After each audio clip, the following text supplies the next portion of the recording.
We good? What the rotunda got to do with anything? That doesn't make any sense. I don't know. All right, here we go. I'm gonna make sure my shirt is getting stuck. You ready? Yeah, let's go. Let's make it happen. My 1,000 Hours family, what's going on with y'all?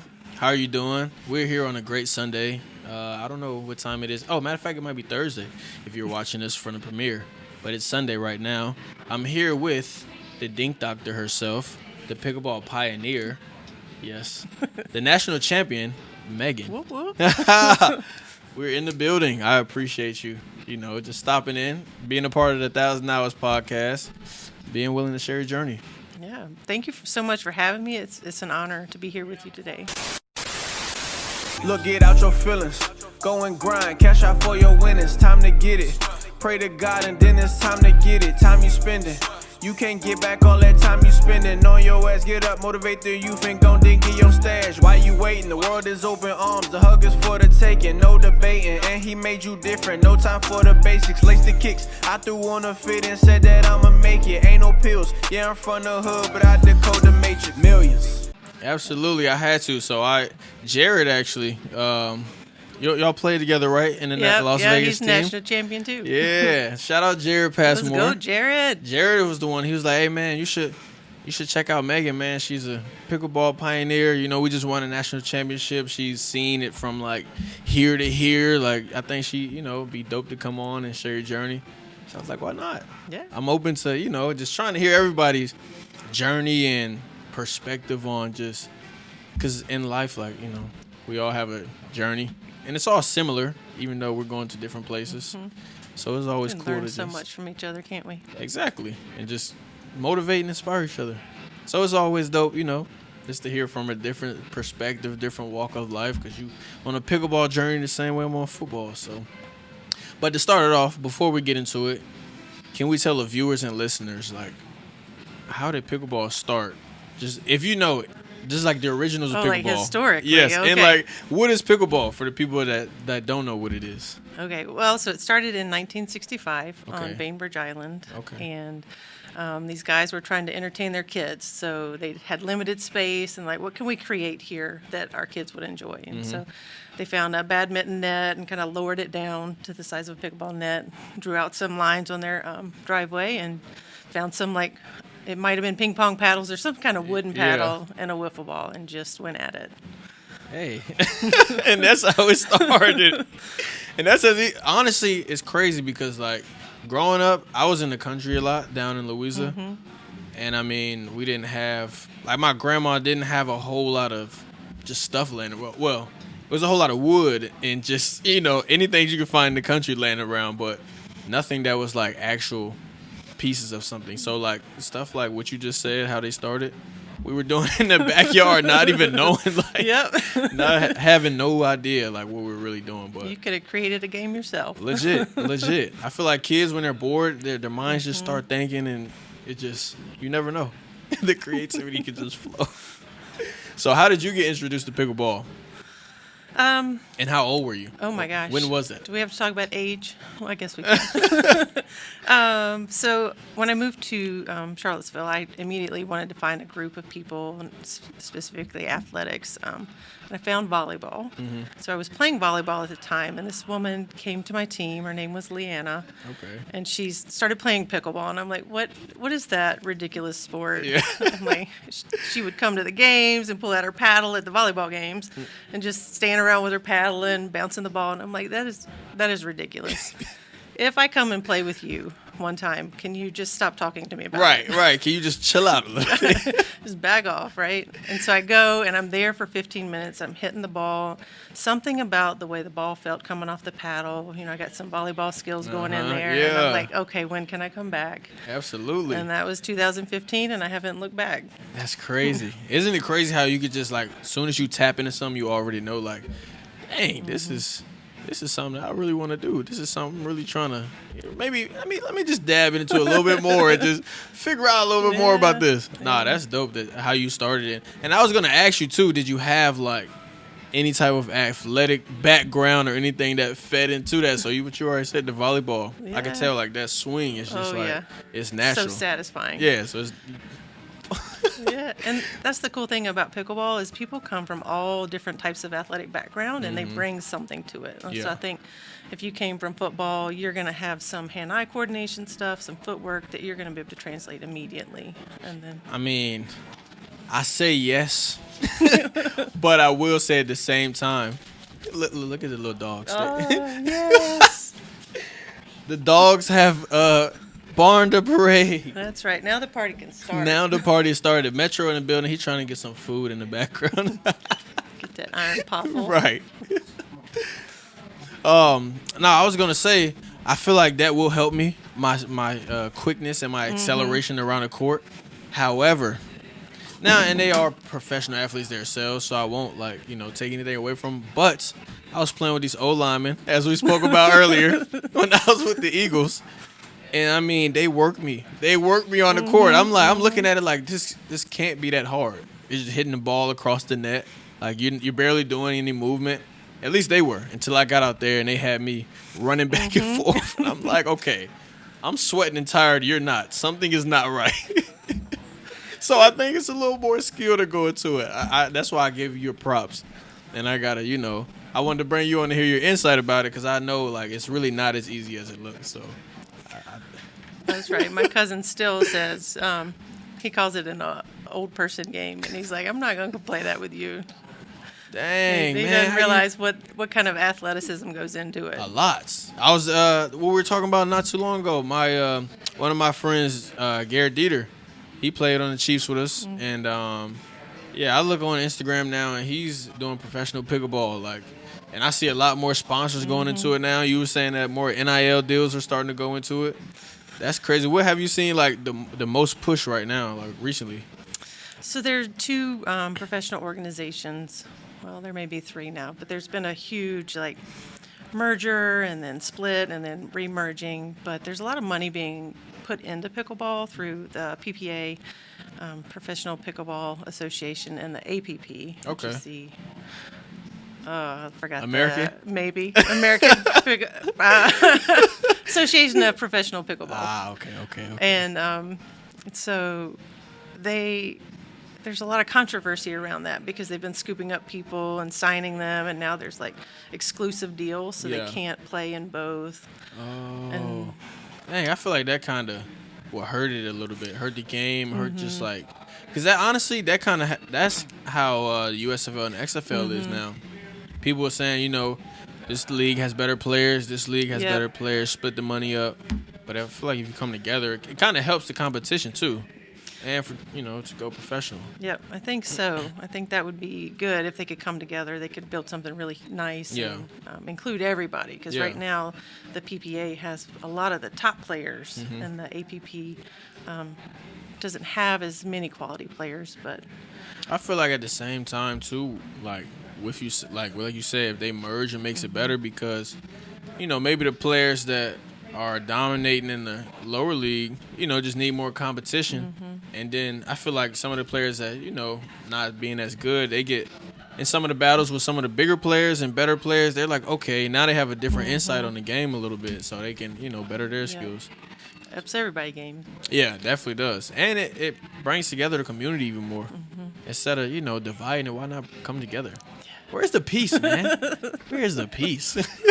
we gotta do that, man. So when you were starting out in pickleball, what was the biggest challenge?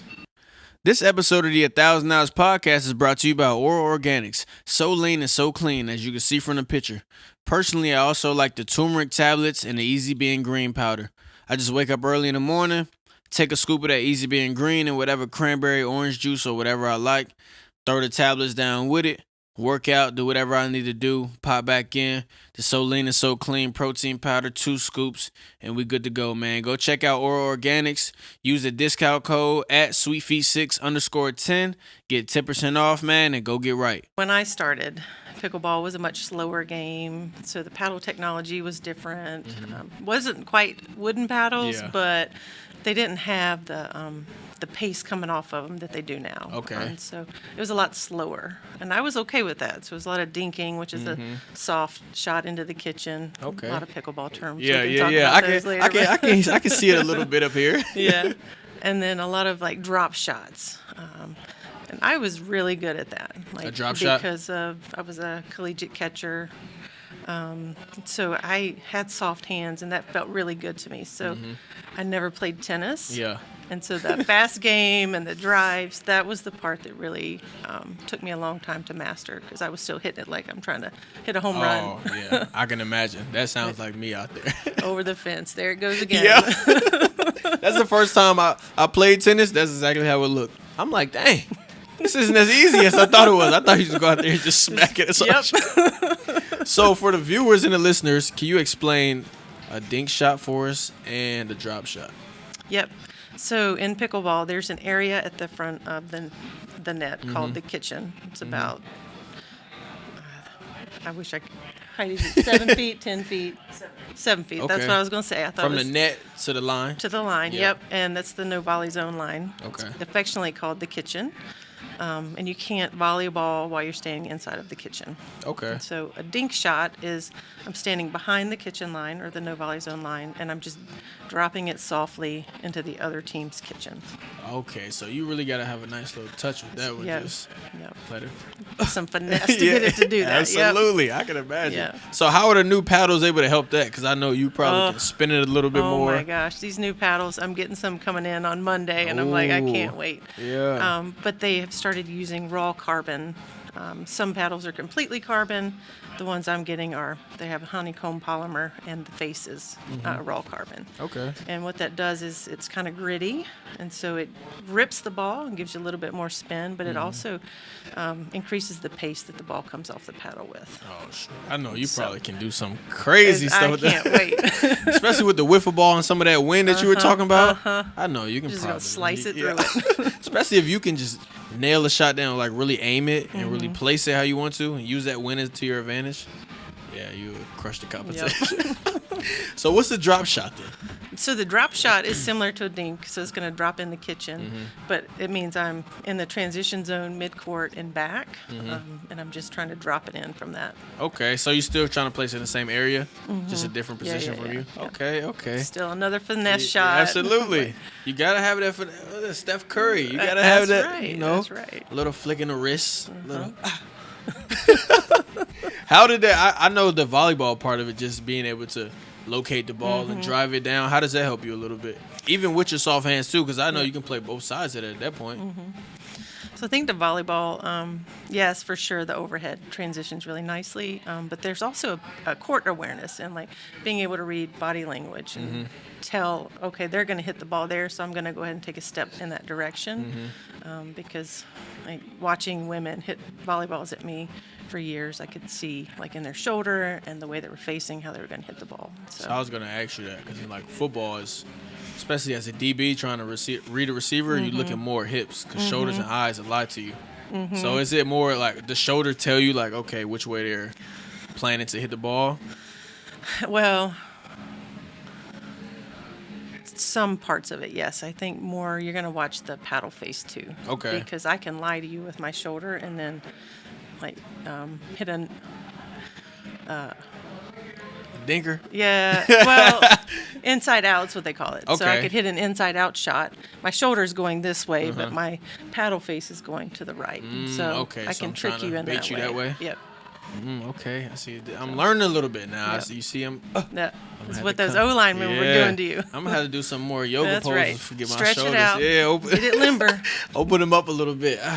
I've been lifting too much, doing too much push-ups. I'm stuck right here right now. I gotta twist and return them a little bit. So when you were starting out, who's like? Did you have somebody over top of you, or somebody that you could like talk to or turn to that would like give you points, or just kind of take you under their wing a little bit, or just like you could practice with them or something like? Yeah. Trying to like, this is sometimes where the drama in pickleball comes in. Yeah. Is that people are in it and I'm like, I want to get better and I want to play with you because I know you're good and you're going to be able to help me. Yeah. And sometimes those better players are like, no, I need Stop my gatekeeping. space. Stop gatekeeping. Right. Come on now. We Right. got to bring everybody along. That's what. So I try to do that as much as I can, help those newer players come in. But I think it was Leanna, because she brought me into it. And then Hi, Leanna. Hi, Leanna. Shout out to you. And my buddy Gabe and Ruben, I think, really helped me learn the game and get better. Okay, that's what's up. And that's dope too that you can see that, like, from your perspective, you going through it, like, you see that people aren't always so willing to help out somebody. First off, stop being scared of competition. It will only make you Make better. us all better, y'all. Come on now, stop being scared. Get out your comfort zone a little bit. But that's dope that you wanted to give back, or, you know, and start your own thing as well, just knowing that you had that, you know, hardship trying to come up and find somebody to help you out. So that's dope as well. And I seen that too. I seen that on your page. I was trying to do a little research, you know, trying to prepare myself a little bit. So is that where the Dink Doctor comes from?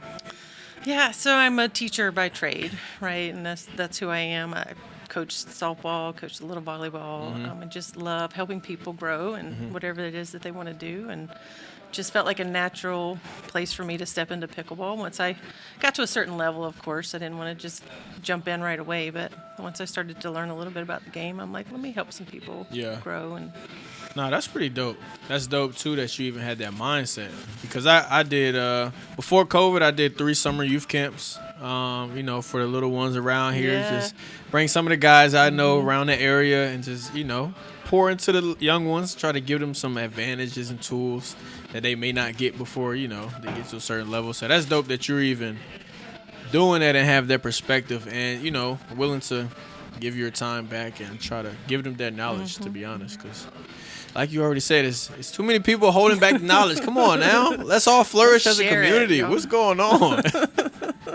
So on that note, though, if, like, you know, you going through that hardship, like, was there a part when you was going through this pickleball journey where you was like, I'm cool off it. I don't want to do this anymore. Like, yeah, I think it was.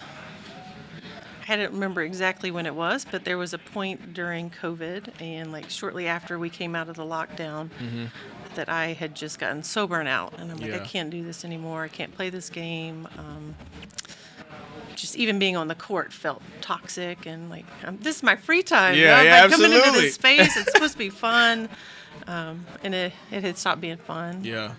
How did you find your way through that though? Like, how did you continue to push on, and did you have that, like, what drove that mindset, or what gave you that mindset to, like, actually, like, let me just keep going? Yeah. I think part of what happened, I had just gotten a sponsorship with PaddleTek, and I was on this way. I'm going to be a 5-0. I'm going to go play pro. Yeah. So I had this, like, drive, and I got so singularly focused that I narrowed the group I was playing with. And so I had kind of pushed the community away. Yeah. And to come out of it, I had to find people that had joy in the game, because their joy helped me find my joy again. I can see that though, and that's cool hearing that, like, from that side of it, because like I said, like, we're on the same journey in a sense, even though we're going different ways. It's been times where throughout my pro time, like, I was just like, man, this ain't it. I love football, like, you know, I've been loving it I've been playing since I was 5. This episode of the 1,000 Hours Podcast is brought to you by The Hidden Leaf, your one-stop shop for all your cannabis needs. Now, personally, an athlete like me, you know what I'm saying, after a hard game, after a hard practice session, I like to go and grab some of that cooling relief, man. A little CBD oil topical that you can rub on your muscles, on your joints after, you know what I'm saying? Go and get yourself right, man. Now, listen, if you a hot boy or a hot girl, hey, they got the warm relief for y'all too, man. Personally, I just like the cooling relief, you know what I'm saying? Cool your muscles down after a hard, hot day. But that's me. Like I said, man, all your cannabis needs, go check them out, man. Go grab that topical, man. Put it on your muscles. Take care of your body. It's the only one you got. Hey, man, head down to The Hidden Leaf or check them out at The Hidden Leaf CV on Instagram. Go and get what you need, man. We out. And it just, you know, it took me places just because I loved it. Like, I wasn't in it for the money and anything that, you know, the professional leagues come with, but it stopped being fun for me at a certain point. Like, it just got to a point where coaches were trying to tell me how to, like, run my routes, how to, like, obviously you take coaching, but it's a difference when they try to, like, you know, mold you into something that you're not. And I just found myself not, you know, being able to do my thing, like, play my game how I wanted to. I was getting locked up by the cornerback, so I'm really getting mad now because it's making me look crazy. And I'm just like, yeah, this is not fun. But I tell you what, like, when I went to the USFL for the first year, And I was around like guys that was in, you know, similar boats and went through kind of similar things. Coaches that had NFL experience that, you know, at some point something happened or whatever. And it was like we was all there for the same reasons. Like we just love playing football. We were still getting paid from it. We were still able to, you know, do different things. And it was like that passion and that drive and everything just kind of flourished a little bit more. It's like I was able to just get back in my element with football and, you know, stuff like that. So, yeah, that's cool to hear that from your side of it as well. And shout out PaddleTek too. Let's go PaddleTek. That's so right. How They've did you have taken care to? of me. Absolutely. How did you have to like come back to that realization though, and realize what you were doing to your community and to yourself in a sense? That's a good question. And I can't remember. Good questions. I know, right? I'm trying to be like, what moment was it? I think it was just over time. There was another group that they just started inviting me to come play with them, and I think they kind of helped me pull back out and be like, oh wait, I'm. Yeah, see, you got me all choked up because it's like it's a very vulnerable time in my experience in pickleball. But I think it is that group just kept being like, come play with us. Yeah. We're gonna laugh and have fun. And well, initially, did you fight it a little bit, like that they were inviting you out to try to open you up? Because at a certain time, even though if you didn't realize it or not, they were kind of trying to bring you back out of that shell that you know. Unnaturally or unconsciously, you know, created for yourself. Yeah. So what was that fight like? I'm not playing. I'm done. I didn't even want to play at that point. I think I was just like, yeah, this is not even worth it anymore. So I can imagine. Oh man, when you get to that point, it's like it's either a make or break. It's like a left turn or a right turn. Which way am I gonna go? Which one? Yeah, and I think that's really shaped how I've approached pickleball in the last few years. Yes, I want those competitive games. I want those small groups because, like, you know, I'm a competitor. I want to play, right? Absolutely. But then I need that social piece too, and it helps grow the community. And I'm just trying to stay balanced in that way. Yeah. Like, how do I continue to bring people in and find those people that I just love it and absolutely just soak that up? Absolutely. Is that I know it was kind of cool too, just having like, because when you're in a professional like grind so much, it starts like being more business instead of like fun and friendly. So I know that was probably cool too, having that group of like competitive when we're in the court, but then like soon as we're off, like we're cool, like, you know, we're about to go. Let's go have drinks. Yeah, let's go have a drink or something. Let's go vibe out, watch some TV, watch some games or something. So I know that was probably dope, and that was probably like one of the pieces that kind of helped you do that. So let's talk about this Las Vegas National Championship. Yeah. Because, you know, we're all about winning. We're all about growing and winning. To win. Exactly. Gotta win. That's how you bring the chicken in. So fill us in on this Las Vegas, this national championship that y'all were part of. And won. Champions, actually. They weren't just there. First ever. They weren't just First there. Ever. So USTA is trying to get into pickleball again. It's all about the money grab, right? Absolutely. So they're like, here, let's make this whole new format, which is cool. So it's different than anything that I've played in before. You have a team of people. You can have up to 10. You have to have at least 2 men and 2 women. Okay. And you play as a team and win as a team. My team had 7. 6 of us were able to go to Vegas, Jared being one of them.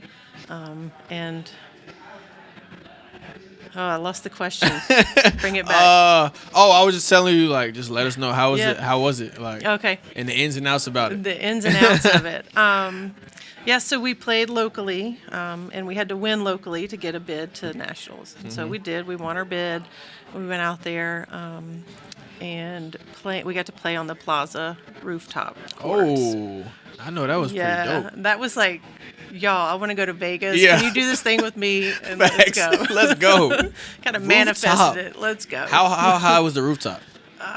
Was it's it on up? the 5th floor. So That's still pretty high though. Like Yeah. initially when I was thinking rooftop, I'm thinking like 14th, 15th Oh, floor. no. But I think that might get a little scary after a while, especially Yeah. trying to hit a wiffle ball. Oh my gosh, the wind there, would have been even worse. But I know 5th floor was still some nice views, Yeah. some good weather. Yeah, we could see Fremont, hear the music from Fremont. So it was like, so you had a good vibe. oh yeah, it's a good vibe. Good Yeah. ambiance. So how was it like? How were the matches set up? Yep. So we do one women's game, one men's game, and 2 mixed games. Okay. And so if you win, you've got to win three out of 4 to win the whole match. If you tie, then you go to a tiebreaker. Okay. And in this format, it was doubles, but you could sub people out if you wanted to. Interesting. So you can bring in a girl or a male. I mean, a woman or a male. Yep. That's dope. Yep. That's super dope. Do you have to be like? Do you have to stay on your respective sides if you sub in, or? No, so you have to be on a certain side based on the score, but you could stack if you wanted Okay. to. Like if I wanted my male partner to be on the left the whole time, Yeah. we could do what's called stacking. And like essentially we're just switching as the return's being Okay. going back over the net. Okay, that's what's up, then. That's pretty dope. Now, Jared filled me in a little bit. He said y'all came back from a crazy deficit, won that, and then took over the whole match. Yeah. What was that? You gotta let me know, because I Oh forgot my all the gosh. details. Yeah. So I think there were 3 moments in this tournament that Yeah. really stood out to me, and this was one of them. So Meg Knutson and I were playing these 2 women from Utah. They both had on skirts. They both had on the same kind of top, and they were really similar in features. So I'm like, the only difference were their paddles. Yeah. We had lost to them in the first game. I can't remember the score, but we were in the second game and we had to win it. And they are just, I think I just started at one point trying to hit one of the women. Yeah. And I'm like, so something they were doing was just like, It was really, getting to it you, was yeah. getting to me. And I looked over at Heidi, and Heidi's going, timeout. You're Yeah. not supposed to call timeouts. But the ref looked at her, and they didn't say anything. But I'm like, yes, I need a timeout. Yeah, I need a refresher. So I took a timeout, and I walked over to her, and Meg, I don't know where Meg went, but I'm just standing there, and Heidi's like, you're good, just take a minute, walk Yeah. around, and I'm like, yeah, you're right. She didn't even say it, just her presence, I think, was really special. I got myself back together, I went over to Meg, and I was like, all right, I think we're just going to target black paddle, because one had a pink paddle and one had a black paddle, and I said, black paddle's really tight right now. We're just Yep. going to go with her. Yep. She's like, all right. And I said, Meg, I think we need a word. Because she's a fiery player too, Yeah, right? yeah. And I'm like, it's not working for us right now. Pineapples. And so she's like, what's our word going to be? I said, I think it's going to be peace. Okay. And so we both went back onto the court. We had a plan, we had a vision, and we both played a little calmer. And we just went at the one with the black paddle. And Meg did most of it, but she just ate her lunch. Stuck to the Yeah, game plan. Stuck to the game, and we kept coming back. Like at that point, we were down 10-1 in a game to 11. Don't call it a comeback. It was the biggest comeback I've ever been a part of in a tournament setting. That's 10-1 game 10 to to 11. 1. They was chilling like That this and they means- sat up in the chair. It's like, let's go. It's Yeah, time. we're You ready to going. play? All right, let's go. And we won that one, and then we won the next one. It was like 11-1. And so we could watch them. They were just falling apart Yep. and crumbling because Yep. they're like, we had this game. Oh, yeah. And once that happened, it was like, okay, we're good. Once you give it your all and then you see it doesn't phase the other team, like, okay, we gave it everything Yeah. we had. Yeah. Okay, they're still okay. So this is happening. Okay. I know you probably just crushed their whole Yeah, spirit. and they and just momentum. started fighting with one another, and I'm like, peace, Meg. We're at peace right now.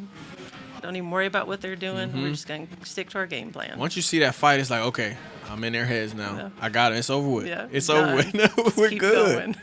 So it's a game of 3. Y'all won the first 2. Oh, so it's over with after that. Well, so at that point, it was women's and men's. Mm-hmm. I think our men won. So we just had to win one more mixed at that point. Dang. And So y'all pulled it out. pulled it out. Yep. Big rings. Oh, we should have had you bring the rings out. I'd have brought mine out. We could have held them up for a picture. Bring them out. Listen. I was like, Heidi, I don't know what to expect. Do I bring my medal? Yeah. She said, no, don't bring your medal. And I'm like, I know he's got a Super Bowl ring. He don't care. No. I should have brought the medal. Hey, we respect all the winners. I know how hard it is to get to. Hey, y'all. First off, y'all came from a 10-1 deficit. It's nothing but respect and nothing but flowers given, because that's crazy. In any game setting, any type of competition, you come back 10-1, and they have one more point to gain. Yeah, that's crazy. We're playing trash ball, and you came back and beat me out. I'd be like, okay, I respect you. That's right. So, is that your coolest pickleball experience yet?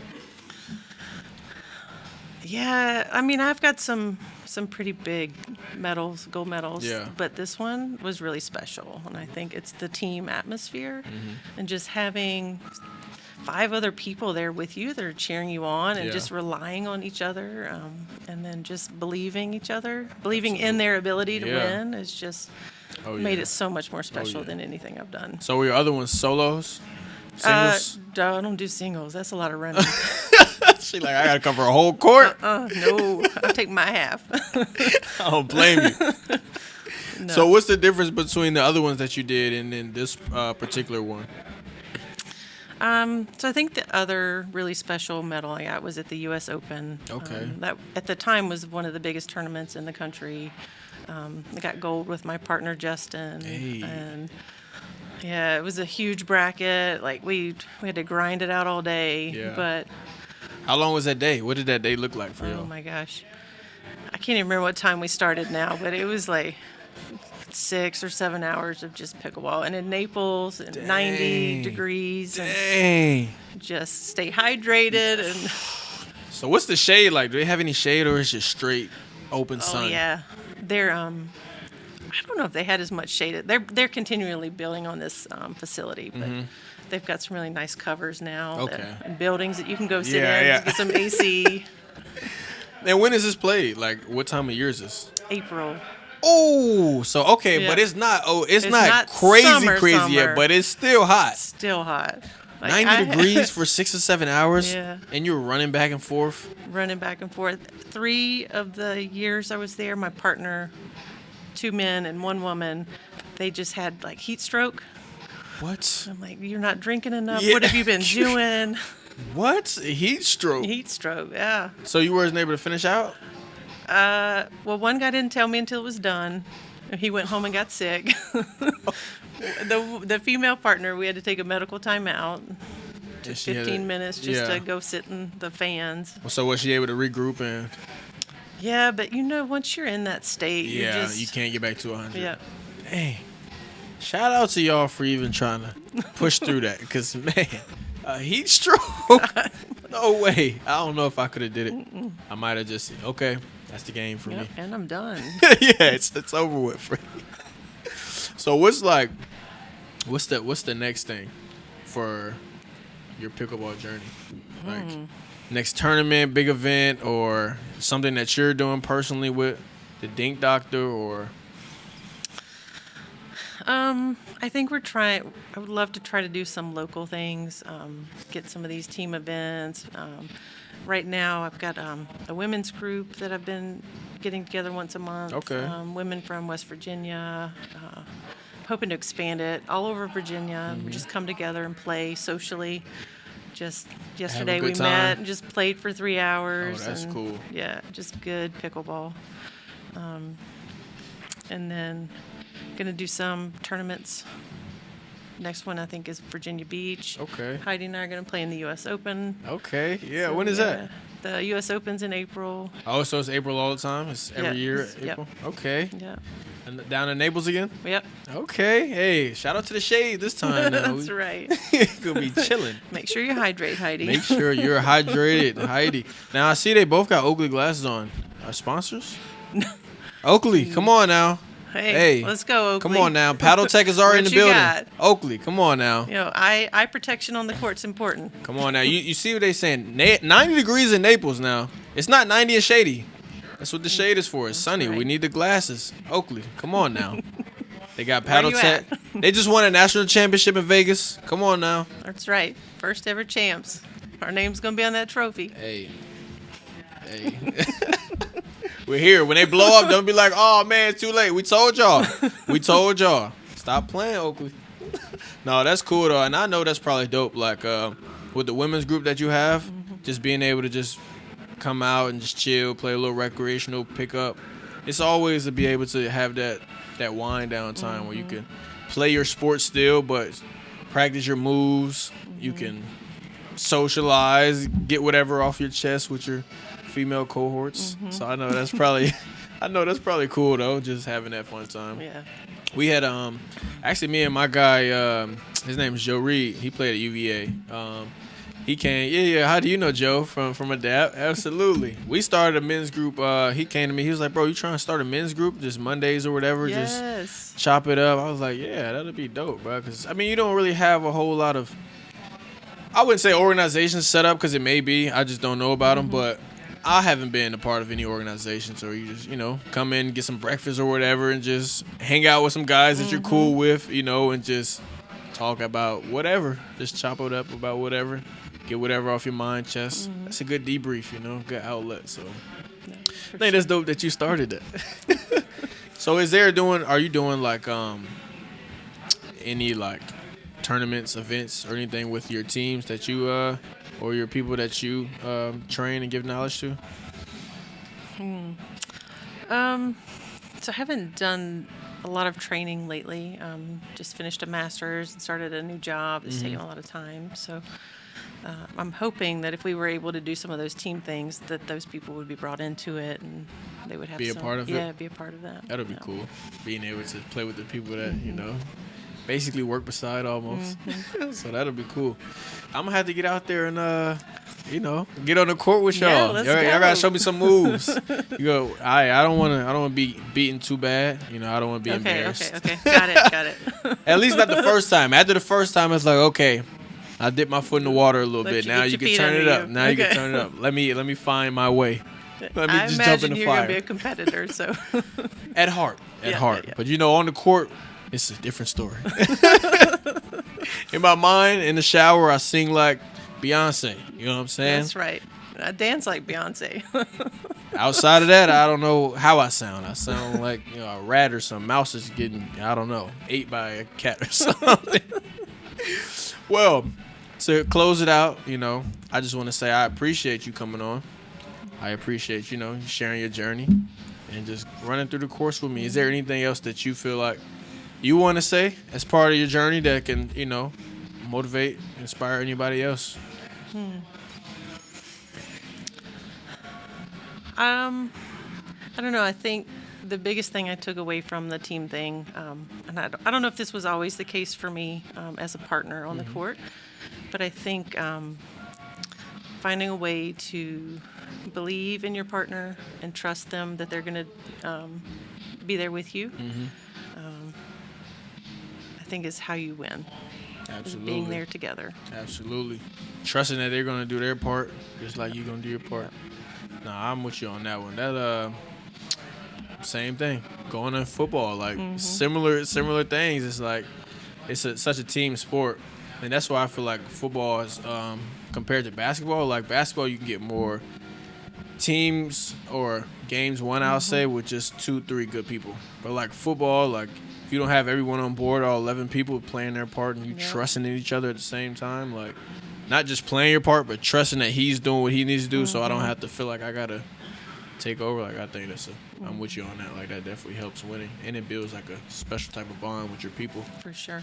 So yeah, I appreciate you. Yeah, thank you. I Thank you. appreciate you having me on. Absolutely, 1,000 hours. Let's go. Megan, the PaddleTek queen, the Pickleball pioneer. I almost had a whole brain fart on what I was about to say just now. Pickleball pioneer, the Dink Doctor. We're here every Thursday, 7:30, 1,000 hours. We're going to, keep chopping up the journeys. I appreciate you coming on. Thank you. Have a good one. Till next time, we're out.